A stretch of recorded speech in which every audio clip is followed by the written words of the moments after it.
আন্তর্জাতিক অপরাধ ট্রাইব্যুনাল পরিদর্শনে গেছেন ঢাকা মেট্রোপলিটন পুলিশের কমিশনার শেখ মোহাম্মদ সাজ্জাদ আলী। মঙ্গলবার দুপুর 1:15টার দিকে ট্রাইব্যুনালে আসেন তিনি। এরপর ট্রাইব্যুনাল চত্বর ঘুরে দেখেন এবং নিরাপত্তার সার্বিক বিষয়ে খোঁজ খবর নেন। পরে সাংবাদিকদের সঙ্গে আলাপকালে তিনি বলেন, বিকেলে ডিএমপির কমিশনার কার্যালয়ে এই সংক্রান্ত বিষয়ে কথা বলার জন্য ধার্য রয়েছে, সেখানে বিস্তারিত কথা বলা হবে।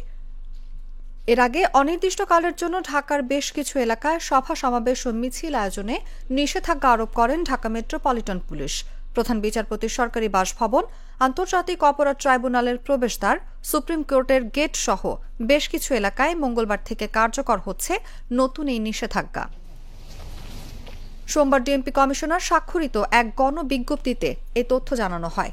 গণবিজ্ঞপ্তিতে বলা হয়, জনশৃঙ্খলা রক্ষার স্বার্থে ঢাকা মেট্রোপলিটন পুলিশ অর্ডিন্যান্সের 29 ধারায় অর্পিত ক্ষমতা বলে 11 নভেম্বর থেকে পরবর্তী নির্দেশ না দেওয়া পর্যন্ত প্রধান বিচারপতির সরকারি বাসভবন, বিচারপতি ভবন, জজেস কমপ্লেক্স, বাংলাদেশ সুপ্রিম কোর্টের প্রধান গেট, মাজার গেট, জামে মসজিদ গেট, আন্তর্জাতিক অপরাধ ট্রাইব্যুনাল 1 ও 2 এর প্রবেশ গেট, বিচার প্রশাসন প্রশিক্ষণ ইনস্টিটিউট ভবনের সামনে সব রকম সভা সমাবেশ, গণজমায়েত, মিছিল, মানববন্ধন, অবস্থান ধর্মঘট ও শোভাযাত্রা নিষিদ্ধ করা হলো।